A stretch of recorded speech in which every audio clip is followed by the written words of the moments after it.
Bonjour, bonjour à toutes et à tous. On continue dans cette vidéo la deuxième partie du chapitre 6.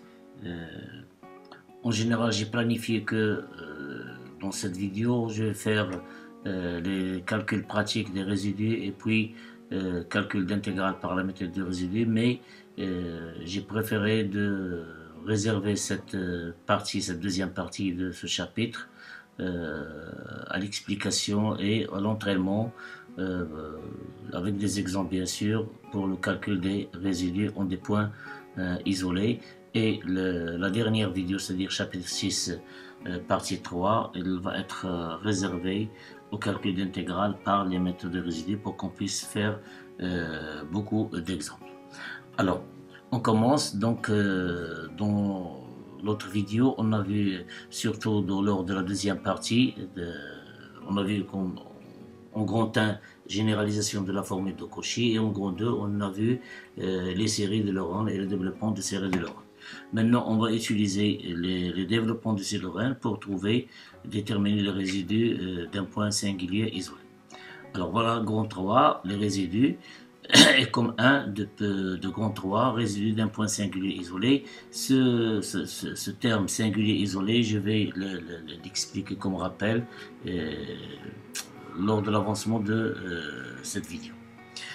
Alors, on considère une fonction f holomorphe sur un disque pointé en Z0, c'est l'ensemble des nombres complexes Z qui appartient à C tel que le module de Z moins Z0, strictement positif et qui est strictement inférieur à R.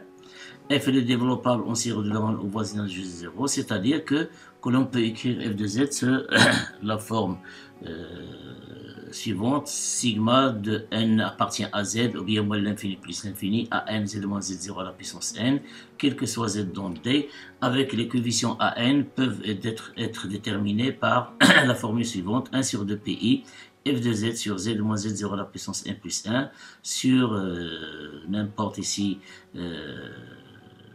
cercle de centre Z0 et de rayon petit r, à condition que R soit strictement positif et inférieur à R.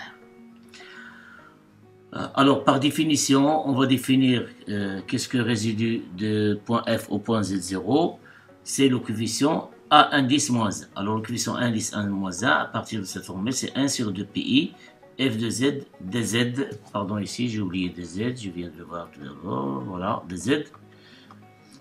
C'est f de z dz sur le cercle de centre Z0 et de rayon R. Alors ce fameux coefficient, il s'appelle le résidu de f en Z0 et son note RES de f Z0, entre parenthèses, ou bien RES indice Z0 de f. Et on a donc, à partir de cette définition, que l'intégrale de f de z dz sur la courbe, le cercle de centre Z0 de rayon R, c'est 2 pi qui multiplie le résidu de f de z0, à partir bien sûr de cette formule. Si on donne n est égal à moins 1, on obtient ici a moins 1 c'est le résidu, on le multiplie par 2 pi, on obtient l'intégrale de f de z dz sur le cercle de centre Z0 et de rayon R. C'est-à-dire qu'on a entouré le fameux point de singularité Z0 par un cercle, donc Z0 se trouve à l'intérieur de ce cercle et il vaut mieux qu'il soit ici au centre, donc on obtient ces 2 pi, le résidu de f au bas Z0. On a une remarque, soit f de z, voilà son développement en série de Laurent, est égal, etc., plus, jusqu'à a moins 2 z moins z0 au carré, plus a indice moins 1 z moins z0, plus a0, c'est-à-dire ici on a la partie principale et la partie régulière. Le développement en série de Laurent de f au voisinage de 0, ce développement existe toujours bien sûr parce que la fonction elle est analytique au voisinage de Z0 et le holomorphe, donc elle est analytique au voisinage de Z0. Donc a moins existe toujours, il est fini. Donc le résidu d'un point, le résidu d'une fonction f en un point singulier, alors il existe toujours. Mais pour calculer A-1, il faut bien choisir un milieu favorable où on peut pratiquer ce développement en série de Laurent. Si on ne choisit pas le milieu qui convient, alors on va tomber dans l'erreur. On va présenter ça par l'exemple qui est déjà traité dans la partie 2, exemple numéro 2. on a pris la fonction f de z, c'est 1 sur z plus 1 sur z moins 3.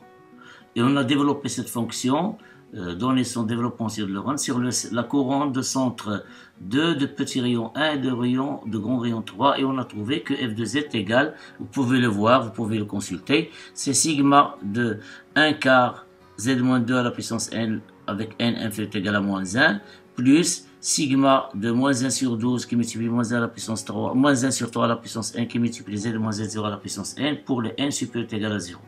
Alors explicitement, voilà ce développement Laurent. Alors on va attaquer le coefficient de 1 sur z-2, puisqu'on veut chercher ici, si vous voulez, le résidu de f au point 2. Donc tout le monde va chercher le coefficient 1 sur z, le terme 1 sur z-2, et on va détecter le coefficient de ce terme. Alors le coefficient de ce terme 1 sur z-2, c'est 1 quart. Donc tout le monde va, puisqu'avec des exceptions, ils vont dire que 1 quart c'est le résidu de f au point 2. Cela est faux. Donc, pourquoi c'est faux? Parce que ce développement de Sierra de Lorraine, elle est donné dans une couronne de centre 2 et de rayon, petit rayon 1 et grand rayon 3, qui n'est pas donné dans un disque pointé. Donc, pour bien déterminer, pour que le travail soit correct et honnête, il faut que le développement en Sierra de Lorraine se fait dans un disque pointé, et privé du point là où on veut déterminer le résidu. Donc il faut faire attention aussi, il faut bien choisir le milieu. Alors si on va remédier à ça et calculer le résidu de f de z au point 2, il faut travailler sur un disque pointé de centre 2, comme celle-là. Par exemple, on va prendre des z, le module de z-2 strictement supérieur à 0, inférieur à 1.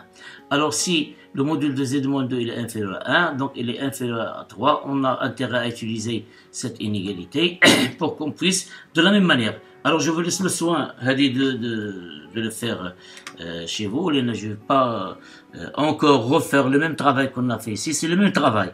Alors on a décomposé en éléments simples et on a travaillé avec 1 sur z plus 1 et 1 sur z moins 3, on a écrit z plus 1 c'est z moins 2 plus 3, et z moins 3 c'est z moins 2 moins 1. Alors, on va utiliser le fait que z moins 2 au module inférieur à 1, et on va utiliser le fait que z moins 2 elle est inférieur à 3. On va trouver ce développement qui est égal à celui-là en final. Mais je vous demande de bien faire, et vous devez trouver le même travail ici. Donc c'est une occasion de pratiquer le développement, comment on détermine le développement en série de Laurent d'une fonction en un point. Bien sûr, voisinage de ce point. Alors regardez ici, il n'y a pas de terme en 1 sur z moins 2. Ça veut dire que le coefficient a moins 1 c'est égal à 0.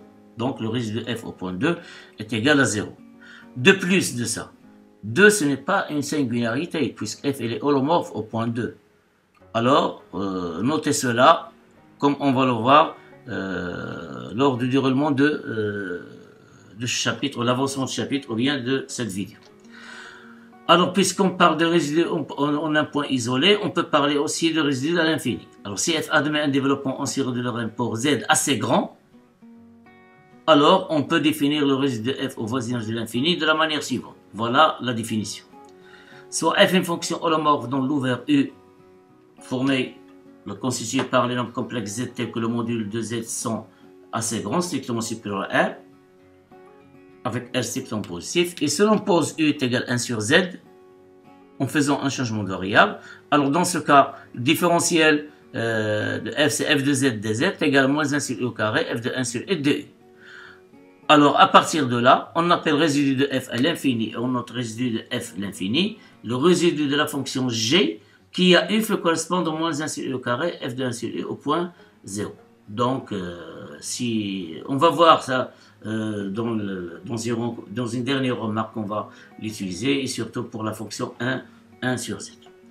Alors, remarquons que sigma, si le sigma de n appartient à z, c'est-à-dire moins l'infini plus l'infini à 1 zn, et le développement de Laurent de f dans l'ouvert u, et ici on travaille au voisinage de 0. C'est ça, on travaille dans le voisinage de 0. Le résidu de f à l'infini, c'est le résidu de f de l'infini, c'est moins 1 à moins 1. Il suffit d'utiliser ici, c'est la fonction f de z. Alors ici, posez z est égal à 1 sur u, utilisez cette transformation et vous allez trouver que le résidu de f moins l'infini, on travaille ici au point 0, c'est moins 1 à moins 1. Encore une fois, je vous laisse le soin de le faire pour trouver ces moins 1 à moins 1. Alors remarquons, puisque le résidu de f moins l'infini, c'est moins a indice moins 1, et le résidu de f au point 0, c'est a à la puissance moins 1, alors on va faire la somme, on va trouver qu'elle est égale à 0. D'où on a cette relation.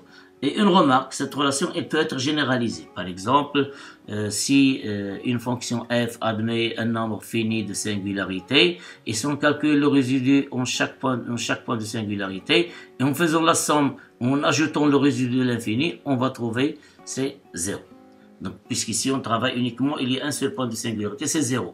Donc 0 et l'infini, leur somme de leur résidu, il va être égal à 0.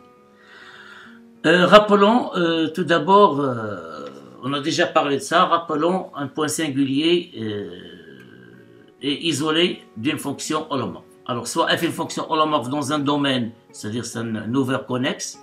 Ici, je l'ai représenté comme un disque de centre Z0, bien sûr, où il est ouvert, ou R strictement positif. Ici, on prend un A qui appartient à la frontière, c'est-à-dire au cercle, c'est-à-dire le module de A moins Z0 est égal à R. Si elle peut être prolongée en une fonction holomorphe en A, on dit que le point A est un point régulier.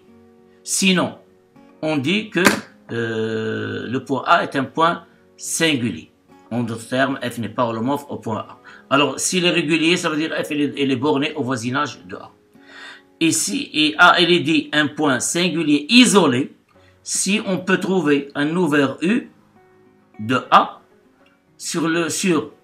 tel que f soit holomorphe, fait le voisinage U moins privé de A. C'est-à-dire s'il existe un voisinage de A, tel que f soit holomorphe sur U moins A. Dans ce cas, on dit que A est un point singulier isolé. Ici, notre point fort, le point fort de cette vidéo, c'est la partie A, c'est le calcul pratique des résidus. C'est-à-dire on commence à apprendre comment calculer pratiquement les résidus de fonctions.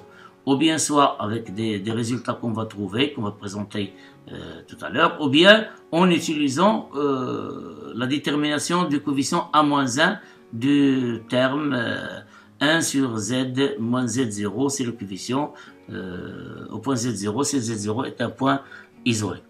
Alors tout d'abord, on sait que les singularités, il y a trois sortes de singularités. Tout d'abord, le pôle simple, si Z0 est un pôle simple pour F. Alors, si Z0 est un pôle simple pour F, alors forcément f de Z va s'écrire sur la forme A-1 qui multiplie 1 sur Z moins Z0 plus A0 plus... Ça veut dire, dans la partie principale, on ne garde uniquement que A indice moins 1 qui multiplie Z moins Z0 plus la partie régulière. Donc, le but c'est de trouver A-1. Donc, on va multiplier les deux termes ici par Z moins Z0. Z moins Z0 fois f de Z, c'est A-1 plus A0 Z moins Z0 plus A1 Z moins Z0 au carré, plus etc. Alors, à partir de A0, des coefficients A0, A1, on va trouver un terme produit de ces coefficients, surtout Z moins Z0, bon, au carré à la puissance n'importe quelle puissance. Et si on va faire tendre Z tend vers Z0, alors cette quantité tout entière ici va tendre vers 0. Qu'est-ce qu'il reste? A-1, et ce A-1 c'est le résidu qu'on cherche. Donc voilà une formule qu'on peut l'utiliser lors du calcul d'un résidu pour un pôle simple d'une fonction f. Il suffit de calculer limite de z moins z0 qui multiplie f de z lorsque z tend vers z0 et vous allez tomber sur le résidu de f au point z0. Je répète, lorsque z0 est un pôle simple. Parfois, f de z se présente de la manière suivante. f de z s'écrira sous la forme p de z sur q de z. C'est un rapport de deux fonctions. M. Fauch a dit comme étant fonction rationnelle. Fonction rationnelle, c'est un cas particulier, mais en général, c'est le rapport de deux fonctions. À condition que z0 est un 0 pour la fonction ici et z0 n'annule pas Q'. Pourquoi? Pour qu'on puisse rester dans le cadre, c'est-à-dire que c'est un pôle simple. Alors, si c'est un pôle simple, on va avoir que de z0 est égal à 0, mais q' de z0 il est différent de 0. Alors le résidu de f, en utilisant cette formule, on va tomber sur celle-là. Vous pouvez le faire vous-même, de trouver le passage de ce résultat à celui-là. Le résidu de f au point z0, c'est p de z, c'est le q' de z0. Regardons cela de plus près, selon l'exemple. Alors, avec cet exemple, f de z est égal à e, l'exponentielle de z au carré sur z au cube plus 1. Alors, on voit bien que moins 1 est un pôle simple de f. On va calculer le résidu de f au point moins 1. Alors, puisque c'est un pôle simple, pour calculer le résidu de f au point moins 1, il suffit de calculer limite de z plus 1 qui multiplie f de z quand z tend vers moins 1. Alors, qui est égal, regardez ici z au cube plus 1, elle se factorise sous la forme z plus 1, facteur de z carré, moins z plus 1. Alors, lorsqu'on multiplie par z plus 1, qu'est-ce qu'il reste ici au dénominateur? Uniquement z carré moins z plus 1, mais le numérateur reste intact. Lorsqu'on va remplacer par moins 1, on obtient moins 1 au carré, c'est 1. Donc c'est e, exponentielle de 1 c'est e. Et si on remplace par moins 1, on va avoir 1 plus 1 plus 1, c'est 3. Donc le résidu de f au point moins 1 de cette fonction, c'est e sur 3. Essayons d'utiliser cette formule, puisque f il se présente sous la forme d'une fonction p de z sur q de z. Alors on a aussi le résidu de f au point moins 1, c'est quoi? C'est l'évaluation de e numérateur, elle reste intacte, mais ici le dénominateur, on va calculer sa fonction dérivée et on va évaluer tout ce machin au point z égal à moins 1. Alors ici il reste intact, en remplaçant par moins 1 on obtient c'est e. Et z au cube plus 1, sa dérivée, c'est quoi? C'est 3z carré. Donc, lorsqu'on va aller par moins 1, on obtient moins 1 au carré, c'est 1, c'est 3. Donc, on trouve le même résultat. Donc, c'est e sur 3. Maintenant, voyons voir si z0 est un pôle multiple de f. Donc, on a vu pour z0 un pôle simple. Le calcul du résidu est assez simple. Même chose ici pour un pôle multiple, mais on va trouver des difficultés lorsque l'ordre de multiplicité devient plus grand, c'est-à-dire à partir de 4. À partir de 4, il vaut mieux d'utiliser le développement en série de 1, comme on va le voir dans les exemples qui vont suivre cette partie. Alors, soit m l'ordre de multiplicité de z0. Alors, puisque m est l'ordre de multiplicité de 0, donc forcément, dans le développement en série de rang de f de z, on va voir c'est a-1, a indice moins 1 de z moins z0 à la puissance m, plus a indice moins m plus 1 z moins z0 à la puissance m moins 1, plus etc. a indice moins 1 sur z moins z0, plus a1, plus etc. C'est toute la partie principale dans le développement. Alors nous, qu'est-ce qui nous intéresse? C'est a moins 1. Comment à partir de ce développement, on doit isoler a moins 1 et de calculer a moins 1. Alors pour cela, on va multiplier par z moins z0 à la puissance m les deux membres de cette égalité. Alors qu'est-ce qu'on obtient? A indice moins m plus a indice moins m plus 1 qui multiplie z moins z0, puisqu'ici on a z moins z0 à la puissance m moins 1, plus etc. plus a moins 1. Ici, puisqu'on a z moins z0, on a vu multiplier par z moins z0 à la puissance m, on obtient z moins z0 à la puissance m moins 1, plus a0 qui va être multiplié par z moins z0 à la puissance m, plus a1, etc. Alors, pour isoler a moins 1, on va dériver autant de fois. Et pour isoler a moins 1, on va dériver jusqu'à l'ordre m moins 1. Alors, si on dérive cette fonction une fois, alors a, si une constante va dans 0, elle reste ici, c'est a moins 1 plus 1 fois 1, plus ici, etc. On dérive deux fois, etc. Et essayons de voir, on peut trouver, lorsqu'on dérive m-1 fois, on obtient, c'est m factoriel de m-1 qui multiplie a-1. Ici, lorsqu'on dérive une fois, on trouve ici m-1 avec z moins z0 à la puissance m-2. Lorsqu'on dérive une deuxième fois, on va trouver m-1, bien sûr, fois a, fois a indice moins 1. On va avoir m-1 fois m-2, etc., etc., jusqu'au qu'on termine, il va disparaître z moins z0, donc il va disparaître, donc lorsqu'on arrête à factoriel m-1, donc on obtient, c'est-à-dire 1, 2 jusqu'à 1. Donc on obtient un factoriel m-1 qui multiplie a-1, plus A0 qui multiplie factoriel de m-1 z moins z0 plus A1 qui multiplie factoriel de m-1 qui multiplie z moins z0 au carré plus etc. Alors, à partir de A0, on va trouver toujours qu'il y a une présence du facteur z moins z0.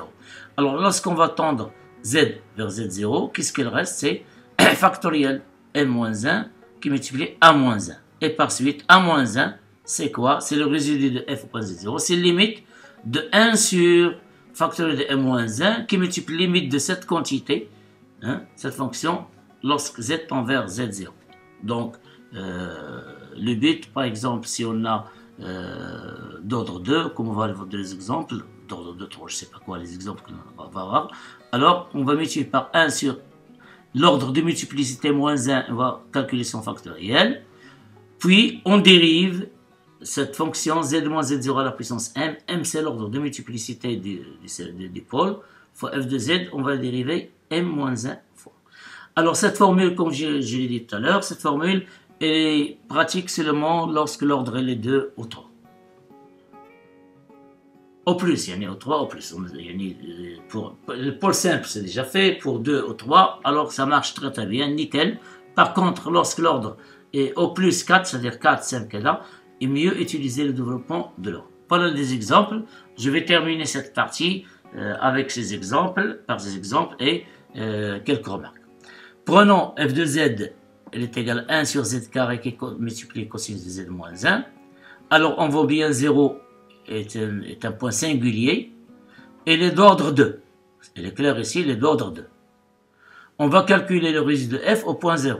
Alors puisqu'elle est d'ordre 2, donc le résidu de f au point 0, c'est 1 sur 2 moins 1, factoriel de 2 moins 1, qui multiplie z moins 0 à la puissance m, ici c'est 2, fois f de z. On va chercher la dérivée de cette fonction lorsqu'on la dérive 2 moins 1 fois.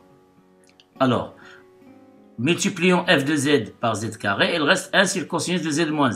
Voici. Alors, 2 moins 1 c'est 1, factoriel de 1 c'est 1. Donc, on va calculer les limites lorsque z tend vers z0 de la fonction z carré fois f de z qui devient 1 sur cosinus de z moins 1 lorsqu'on la dérive. Alors, dérivons cette fonction. Donc, c'est moins 1 sur une fonction. La dérivée, c'est moins u' sur u au carré. Donc, c'est moins la dérivée de cosinus de z moins 1. Cosinus de z moins 1, c'est une fonction composée. Cosinus de z moins 1. On dérive tout d'abord z moins 1, c'est 1. Dérivée de cosinus, c'est moins sinus appliqué sur z moins 1. Donc, c'est moins sinus z moins 1. Avec le moins ici, des règles de calcul de la fonction dérivée de l'inverse. Ici, c'est cosinus, c'est-à-dire la fonction inverse qui est au dénominateur élevé au carré. Cosinus au carré, z moins 1. Alors, lorsqu'on veut tendre z vers 0, on obtient ici 0 moins 1, c'est moins 1. Et sinus de moins 1, c'est une fonction impaire, c'est moins sinus de 1. Moins avec moins, c'est plus. Donc, c'est sinus de 1. Ici, z, 0 moins 1, c'est cosinus de moins 1. Cosinus, elle est paire, élevé au carré. Elle reste, c'est cosinus au carré de 1. Donc, c'est moins sinus de 1 sur cosinus au carré de 1. Et voilà. Le résidu de la fonction f, de notre fonction f ici donnée, au point 0, c'est moins sinus de 1, cosinus sur cosinus au carré de 1. En tenant compte ici 0 est un pôle double, il est d'ordre 2, de multiplicité 2. Voilà un deuxième exemple. f de z égale cosinus de z sur z carré plus 1 le taux au cube. On va calculer le résidu de f au point i. Alors, à partir de l'expression de f, on remarque bien que i est un pôle d'ordre 3. Z au carré plus 1, il s'écrira c'est z plus i, facteur de z moins i, le tout à la puissance 3. Donc, on va voir z moins i à la puissance 3. Donc, i est un pôle d'ordre 3 de f. Donc, résidu de f au point i, c'est 1 sur l'ordre 3 moins 1. Donc, on calcule le factoriel de 3 moins 1. Limite de z moins i à la puissance 3, c'est l'ordre de multiplicité qui multiplie f de z lorsqu'on la dérive à l'ordre 3 moins 1, c'est-à-dire dérivée seconde. Donc, 3 moins 1, c'est 2. Et factoriel de c'est 2, donc c'est 1 demi. Limite, lorsque z tend vers 1, de z moins i au cube qui multiplie f de z, c'est cosinus de z. Qu'est-ce qu'il reste au dénominateur? C'est z plus i au cube. Z plus i au cube. Alors, on va dériver cette fraction une fois et puis une deuxième fois. Alors c'est 1 demi limite lorsqu'on dérive une fois. Cosinus, la dérivée de cosinus c'est moins sinus multiplié par z plus i à la puissance 3. Donc on obtient moins z plus i à la puissance 3. J'ai simplifié ici. Fois sinus de z. Moins la dérivée de cette quantité, c'est la dérivée de z plus i, c'est 1. Avec multiplié par 3, c'est 3 qui multiplie z plus i à la puissance 2. Donc c'est moins 3 cosinus de z qui multiplie z plus i à la puissance 2. Et au dénominateur, on va voir z plus i à la puissance 6. Et en simplifiant par z plus i à la puissance 2, il reste ici moins 3 cosinus de z. Par contre ici, on principe quand z plus i à la puissance 3. Lorsqu'on simplifie par z plus i au carré, il reste ici z plus i. Et ici, c'est z plus i à la puissance 4. Donc on va dériver cette quantité une deuxième fois. Alors c'est 1 demi limite. Alors de la même manière, d'après la règle des dérivations, la dérivée de z plus 1 c'est 1 multiplié par sinus, donc c'est moins sinus de z. Moins la dérivée de sinus c'est cosinus qui multiplie z plus i, donc c'est moins z plus i cosinus de z. La dérivée de cosinus de z c'est moins sinus de z, donc on obtient plus 3 sinus de z qui multiplie z plus i à la puissance 4. Ici normalement c'est à la puissance 4, mais lorsqu'on va simplifier par z plus i à la puissance 3, elle reste ici z plus i. Moins la dérivée ici du dénominateur c'est z plus i, sa dérivée c'est 1, donc c'est 4 qui multiplie z plus i à la puissance 3. Donc z plus i à la puissance 3, et le dénominateur on obtient z plus i à la puissance 8. On simplifie par z plus i à la puissance 3, il reste le dénominateur z plus i à la puissance 5. Ici, dans ce terme, on obtient un facteur z plus i. Alors, on va dériver cette quantité qu'on va multiplier par le numérateur. Le numérateur, donc la dérivée, ici c'est moins, bien sûr avec un signe moins. Donc c'est moins z plus i, qui multiplie sinus de z, moins 3 cosinus de z. C'est la fonction numérateur. Alors, développons et en simplifiant, donc c'est 1 demi limite. Alors, regardez ici, 3 sinus de z, moins sinus de z. C'est 2 sinus de z qui multiplient z plus i. Et on a ici plus 4 sinus de z qui multiplient z plus i. Donc, on obtient 2 plus 4, c'est 6. 6 qui multiplie z plus i, sinus de z. Encore une fois, remarquons ici qu'il reste cosinus de z comme facteur. Alors, c'est moins cosinus de z, facteur de moins z plus i au carré. Les z plus i fois z plus i, c'est z plus i au carré avec moins, donc on a fait sortir c'est moins. Ici, qu'est-ce qu'il reste? C'est moins 4 fois moins 3 cosinus de z, ça veut dire 12. Puisqu'on a factorisé par moins, donc on va obtenir ici c'est moins 12 sur 2 sur z plus i à la puissance 5. Maintenant, lorsqu'on passe au calcul de la limite, on obtient c'est 1 demi ici qui est en dehors. Remplaçant z par i, on obtient i plus i, c'est 2i. 2i plus fois 6, c'est 12i. Sinus de i. Moins cosinus de i, ici c'est i plus i, c'est 2i, et 2i au carré c'est moins 4, moins 12 c'est moins 16, avec moins donc on obtient plus 16 cosinus de i sur i plus i, c'est 2i à la puissance 5, on obtient 32i. Donc est égal à 1 demi. Remarquez ici que 2i sinus de alpha, en général 2i sinus de alpha c'est quoi? C'est exponentiel de alpha moins exponentiel de moins alpha. Donc 2i sinus de i, c'est exponentiel de i, moins exponentiel de moins i. Donc il reste 6. Donc 6 exponentiel de i, moins exponentiel de moins i. Et même chose ici. On sait que 2 cosinus de i est égal à cosinus de i plus i sinus, exponentiel de i plus exponentiel de moins i. Donc il reste 8 qui multiplie exponentiel de i plus exponentiel de moins i sur 32i. Alors j'ai interchangé ici 2 à 32. En remarquant ici, j'ai multiplié par i. Donc, on obtient moins au numérateur. Donc, on va avoir moins i sur 32 sur 6 qui multiplie 6 exponentiel de i moins exponentiel de moins i sur 2 plus 8 exponentiel de i plus exponentiel de moins i sur 2. J'ai changé ici, interchangé les places entre 32 puisque ce sont des facteurs au dénominateur. Pourquoi? Pour faire apparaître ici le sinus hyperbolique. Ici, c'est le cosinus hyperbolique. Donc, c'est moins i sur 32 en principe. Alors, ici 6,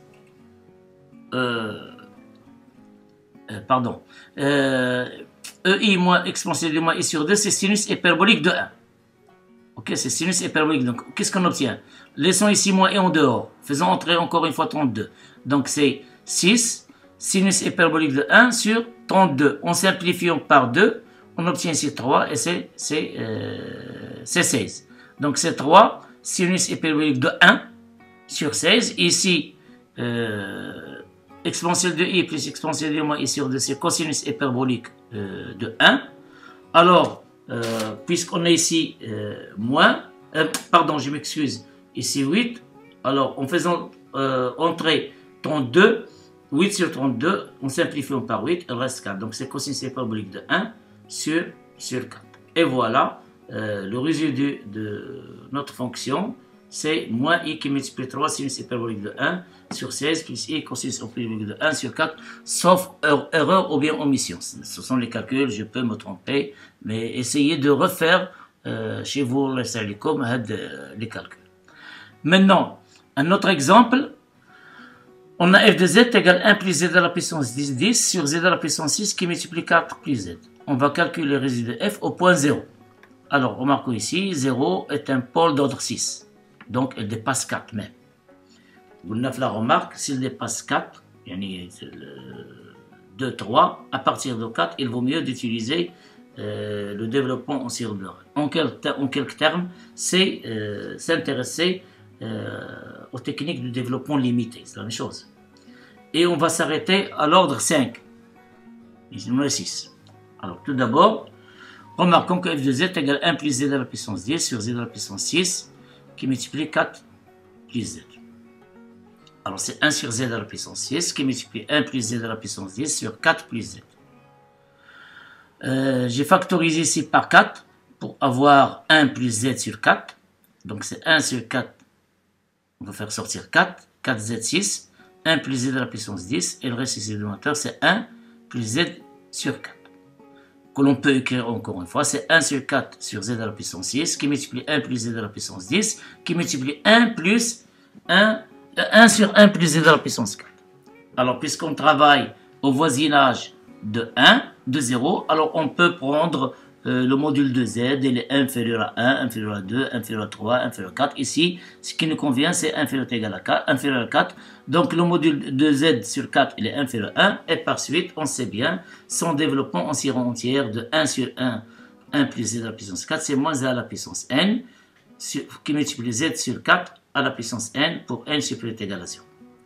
Alors, c'est 1 sur 4 fois z à la puissance 6, qui multiplie 1 plus z à la puissance 6. Ce développement, on va l'étaler de la manière suivante. Alors nous, qu'est-ce qu'on cherche? On cherche le A-1. Le A-1 qui convoit le coefficient de 1 sur z.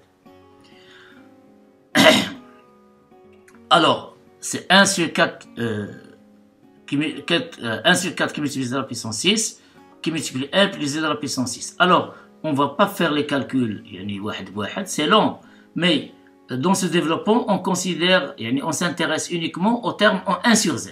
Alors, par quelle multiplication on va avoir le terme 1 sur z? Alors, 1 sur z, on a 1 sur 4 sur z à la puissance 6, ici 1. Alors, pour trouver 1 sur z, on va multiplier par le terme les lois moins z à la puissance 5 sur 1024. Et on se multiplie ici, bien sûr avec le 1. 1 fois 4 sur z à la puissance 6 qui multiplie 1 qui multiplie à moins z. Donc on obtient, c'est 1 sur 4 moins 1 sur 1024. Et ici z à la puissance 6, on a z à la puissance 5, qu'est-ce qu'il reste? 1 sur z. Et voilà, puisqu'on s'intéresse uniquement à ce terme, on obtient ici le terme, le coefficient de 1 sur z, c'est moins 1 sur 4096. Lorsqu'on multiplie 1 sur 4 par moins 1 sur 1024, on obtient moins 1 sur 4096 qui multiplie 1 sur z. D'où le résidu de f au point 0, c'est moins 1 sur 4096. Un autre exemple, on prend f de z est égal à tangente de z moins z sur 1 moins cosinus de z au carré. Alors, calculons le résidu de f au point 0. 0 est aussi une singularité. Le dénominateur, elle est nul lorsqu'on remplace z par 0. Mais à partir de cette forme, il n'est pas facile de déterminer l'ordre. Si on ne connaît pas l'ordre, donc on ne peut utiliser ni la première formule ni la deuxième formule. Alors, puisque elle est difficile, c'est pas possible, il n'est pas facile de déterminer l'ordre de la singularité 0. Dans ce cas, on va ouvrir la porte du développement en série de Lorentz au voisinage de 0. Alors voilà, on a f de z. Ici, j'ai fait les calculs, vous pouvez le faire. J'ai donné le développement en série entière de tangente de z, voisinage de 0. Donc on calcule les dérivées successives. Hein? Puis on retranche moins z. Il reste 1 tiers z à la puissance 3 plus 2 sur 15 z à la puissance 5 plus z 17 sur 315 z à la puissance 7 plus etc. Ce sont des calculs, j'ai fait des calculs à la main et j'ai fait le calcul avec un logiciel pour trouver les dérivées successives et je me suis arrêté uniquement ici. Voici. Alors pour un mot cosinus de z, de la même manière, on connaît toutes et tous le développement série entière de cosinus de z au voisinage de 0. On le multiplie par moins 1 et en ajoutant 1. Puis on va élever au carré. On va trouver c'est 1 sur 4 z à la puissance 4 moins 1 sur 24 z à la puissance 6 plus 1 sur 720 z à la puissance 8. Alors ici j'ai donné le résultat directement puisque lorsqu'on va présenter ici les calculs, il va nous prendre beaucoup de temps, mais assurez-vous que le calcul que j'ai fait jusqu'à preuve du contraire, il est correct. Alors ici, je vais vous rappeler les techniques lorsqu'on cherche les développements limités de quotient. Donc, on va réserver celle-là et écrire, c'est-à-dire ce rapport, c'est comme ce numérateur qui multiplie 1 sur ce dénominateur. Et ce dénominateur, on va faire apparaître 1 moins ou bien 1 plus quelque chose en fonction de z. C'est ça ce qu'on va faire. Alors, 1 sur 1 quart z à la puissance 4. Moins 1 sur 24, z à la puissance 6, plus 1 sur 720, z à la puissance 8, plus etc. Je vais l'écrire, c'est égal à 1. J'ai factorisé par 1 quart z à la puissance 4, 1 sur 4, z à la puissance 4, pour faire apparaître 1. Qu'est-ce qu'il reste? C'est moins 1 sur 6, z carré, plus 1 sur 180, z à la puissance 4, plus etc. Donc c'est 4, ici 1 quart, 1 sur 4, au dénominateur 6, on obtient c'est 4 sur z à la puissance 4, qui multiplie, alors ici 1 moins une fonction de z. 1 moins une fonction de z. Alors la fonction de z, on va la prendre en général son module inférieur à 1 pour trouver l'expression ou bien le développement limité. Développement limité, donc c'est sigma de 1 sur 6. C'est pas moins, donc 1 moins, donc là il prend 1 sur 6 z au carré, moins 1 sur 180 z à la puissance 4, plus etc. Donc 1 sur 6 z au carré, moins 1 sur 180 z à la puissance 4, puis ce sera le tout à la puissance n. Donc c'est 4 sur z à la puissance 4. Alors, ce développement, je vais développer, je vais m'arrêter uniquement ici. Alors je crois qu'il y a une erreur entre z à la puissance 4 et 2 fois. Oui, c'est ça, je m'excuse. Alors, voilà, regardez comment. Alors, pour n est égal à 0, on obtient 1. Et pour n est égal à 1, on obtient 1 sur z, 1 sur 6 z au carré, moins 1 sur 80 z à la puissance 4, plus etc. Et pour n est égal à 2, alors le terme ADA, il va être élevé au carré. Donc c'est 1 sur 36 z à la puissance 4. Il leur dit ça le terme ADA au carré, c'est 1 sur 180 au carré, z à la puissance 8. Alors on a dit z à la puissance 8. Je vais m'arrêter uniquement z à la puissance 4. Donc, est égal à 4 fois 1 sur z à la puissance 4, multiplié par 1. Ici, 4 sur z à la puissance 4 multiplié par 1 sur 6z au carré, on obtient, en simplifiant par 2, on obtient 2 sur 3, qui multiplie 1 sur z au carré. Les z au carré, on a sur z à la puissance 4, 2 tiers 1 sur z au carré. Lorsqu'on fait les calculs ici, on multiplie en z4, on va simplifier par z à la puissance 4. Alors on va trouver c'est 4 sur 45. Si je ne me suis pas trompé dans les calculs. Mais je crois que le compte est bon. Plus etc. Maintenant je vais multiplier cette quantité par le numérateur. Le 1 tiers z au cube plus 2 sur 15 z à la puissance 5 plus 17 sur 315 z à la puissance 7 plus etc. fois le résultat trouvé ici. Et je vais ordonner de la manière suivante. Alors, on a... mais bien sûr, on a le produit, il me rend chez notre développement tout entier. Pour 1 sur z, alors regardez ici. Z au cube fois 1 sur z à la puissance 4, c'est 1 sur z. Donc on obtient 4 sur 3, 1 sur z. Plus le terme en z, puisqu'on a 1 sur z, mais on n'a 1 sur z carré. Donc uniquement, on commence par 1 sur z. Donc on va passer par le terme constant, puis par le terme en fonction de z. Alors, ici, il n'y a pas de terme constant, puisque dans cette partie, il n'y a que des termes en z. On a le seul terme qui est constant, c'est 4 sur 45, donc on ne va pas trouver un terme constant. Donc, on va s'intéresser les termes en fonction de z. Alors, pour trouver z, je multiplie 1 tiers, on a z au cube, par z à la puissance, par z. Non, c'est 1 tiers fois 2 tiers. Voilà, 1 tiers fois 2 tiers. On a z au cube, on a z au carré. Donc, on obtient 1 tiers fois 2 tiers, z au cube fois 1 sur z carré, donc on obtient z. Ensuite, je vais obtenir z en calculant le terme 2 sur 15 z à la puissance 5 fois 4 qui multiplie 1 sur z à la puissance 4. Donc z à la puissance 4 fois z à la puissance 5, z à la puissance 5, pardon, fois 1 sur z à la puissance 4. Donc il reste, donc on obtient 2 sur 15 fois 4. Donc le terme en z. Puis je m'intéresse au terme en z3. Alors pour trouver z3, donc c'est 1 tiers fois 4 sur 45, plus 2 sur 15 qui multiplie 2 sur 3, les z à la puissance 5, on a 1 sur z au carré, donc il reste 2 sur 15 fois 2 sur 3, z à la puissance 3. Et puis 17 sur 315 fois 4, il y a z à la puissance 7 fois 1 sur z à la puissance 4, et z à la puissance 3, plus etc. Donc, est égal à 4 sur 3 fois 1 sur z, plus, faisons les calculs ici, si je ne me trompe pas, j'ai trouvé 34 sur 45 fois z, plus aussi les calculs à l'intérieur de cette parenthèse, c'est 316 fois 945, z à la puissance 3. Donc on va avoir ici z à la puissance 3, puis z à la puissance 5. Donc à de Coulomb, on ne s'intéresse pas à ces termes. Alors, nous, on va s'intéresser maintenant au coefficient de 1 sur z. Et là, on cherche le résidu au point 0. Donc on va s'intéresser au terme 1 sur z moins 0. Donc c'est 1 sur z. Le coefficient de 1 sur z, c'est 4 tiers. Et voilà. Tout d'abord, on voit bien que 0 est un pôle simple. Pourquoi est-ce un pôle simple? Parce que on commence dans le développement par 1 sur z. Un z moins z0.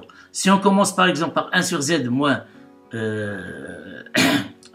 au carré, même on s'intéresse à le coefficient de 1 sur z, dans ce cas, il sera un pôle double. Puisqu'ici, le premier facteur ici dans la partie principale, c'est 4 sur 3 fois 1 sur z. Donc, c'est un pôle simple. Donc, voilà une autre technique comment déterminer la nature du pôle ou bien l'ordre de multiplicité. Donc, c'est un pôle simple et son résidu, le résidu de f au point 0, c'est 4 tiers. Un autre exemple, et je crois c'est l'avant-dernier, peut-être, oui, c'est ça. F de z égale à z cosinus au carré de pi sur z. Donnez le point de singularité de f, ainsi que sa nature, puis calculer le résidu en ce point. Alors, on voit bien que z, c'est un point singulier. Et on a f de z, c'est z qui multiplie cosinus au carré de pi sur z. Donc, c'est z. Alors, cosinus au carré de a, c'est 1 plus cosinus de 2a sur 2. D'après les formules de transformation, donc nous utilisons les règles de transformation trigonométrique, puisqu'on va s'intéresser au développement entier de la rhombe bien sûr entière de cosinus, c'est pas de cosinus au carré. Donc c'est 1 plus cosinus de pi sur z, et voilà, c'est égal à z sur 2, qui multiplie 1 plus cosinus de 2pi sur z. Et cosinus de 2pi sur z, son développement sur entière, c'est quoi? C'est moins a à la puissance n, 2pi à la puissance de n sur factoriel de n, fois bien sûr ici c'est 2pi, fois 1 sur z à la puissance de n. En général, c'est moins 1 à la puissance n sur factoriel de 2n, qui multiplie 2pi à la puissance de n sur 1 sur z à la puissance de n. Donc j'ai séparer ici le terme constant mais les termes les formes z. Donc est égal à z sur 2 qui multiplie 1, là. Alors ici, pour n égale à 0, qu'est-ce qu'on va voir? On va voir 1, كل شيء ذكرتنا 1. Puis si n est égal à 1, on va avoir moins 2pi à la puissance 2 sur factoriel de C2 fois 1 sur z au carré. Pour n est égal, on a ici 0, 1, pour n est égal à 2, qu'est-ce qu'on va avoir? Moins z au carré, c'est 1. C'est 2pi à la puissance 4 sur factoriel 4 qui multiplie 1z à la puissance 4. Moins pour n est égal à 3, on obtient 2pi à la puissance 6 sur factoriel 6 qui multiplie 1 sur z à la puissance 6, plus, etc. Donc est égal à z. Alors 1 plus 1, c'est 2. Donc si vous voulez, puisqu'on va avoir ici, il y a qu'une des deux, on a 2, on va simplifier par 2. Qu'est-ce qu'il y a? Z qui multiplie 1, moins pi au carré sur z au carré.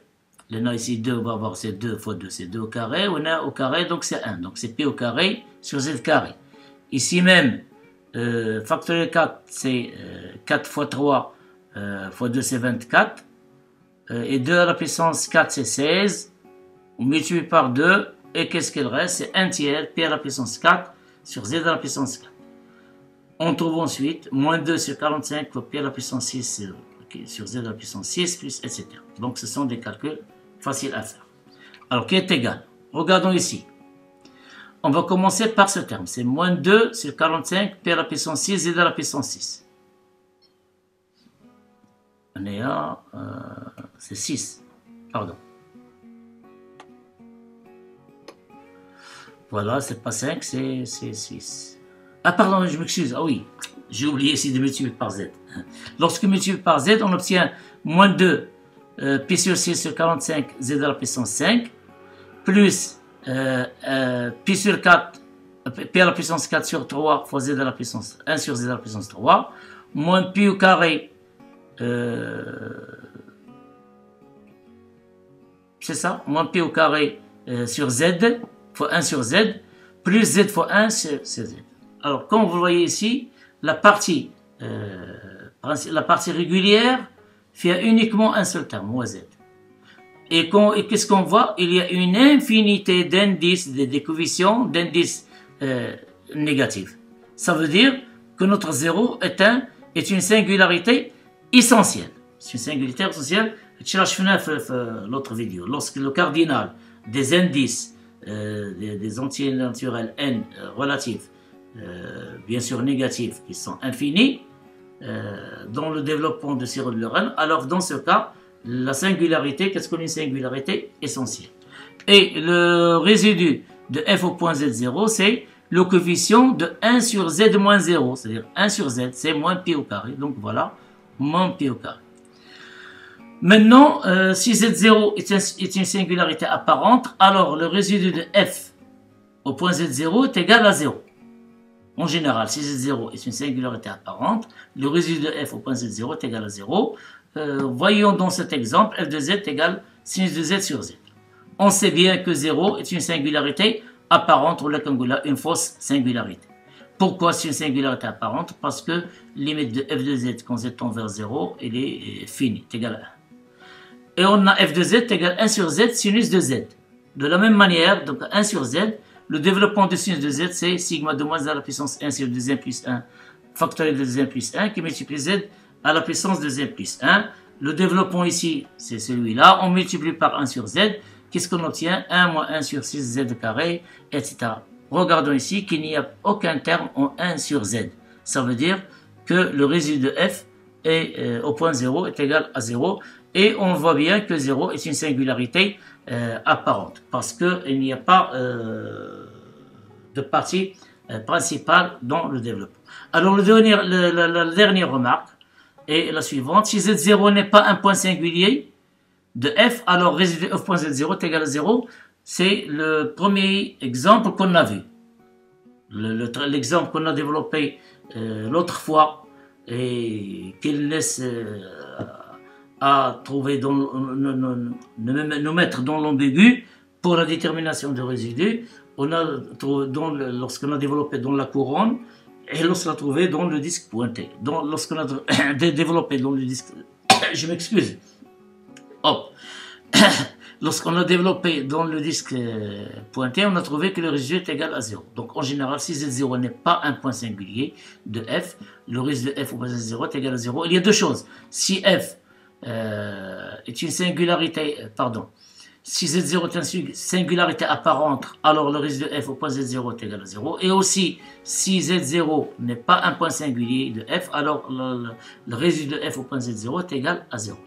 Par contre, f peut être holomorphe à l'infini sans que le résidu de f à l'infini soit nul. Donc il ne faut pas faire l'analogie ici comme, puisque Z0 n'est pas un point singulier de f, alors le résidu de f au point Z0 est égal à 0. Alors, elle peut être holomorphe à l'infini sans que le résidu de f à l'infini soit nul. Donc, ici, c'est une fonction qui est holomorphe au point Z0. Si f est holomorphe au point Z0, alors le résidu c'est 0. Ici, f elle est holomorphe à l'infini, mais on peut avoir que le résidu à l'infini n'est pas égal à 0. Voilà un fameux exemple, c'est la fonction qui est z fait correspondre 1 sur z définie sur C étoile. Elle est holomorphe à l'infini, bien sûr. Elle est holomorphe sur cette toile, donc elle est holomorphe à l'infini. Et le résidu de f à l'infini, c'est moins 1. C'est moins 1. Je vous laisse le soin de calculer ces fameux. Vous pouvez calculer le résidu au point 0 ou bien utiliser la définition de le résidu à l'infini. Donc voilà, j'ai consacré cette vidéo uniquement pour partager avec vous les techniques pratiques, comment on calcule le résidu. Elle reste autre intérêt de théorème des résidus, c'est lors des calculs des intégrales généralisées, soit dans C, soit dans R, peu importe. Donc on va utiliser dans la troisième partie de chapitre 6 comment calculer les intégrales par la méthode des résidus. Voilà, c'est terminé pour cette vidéo. Bon courage et bonne préparation.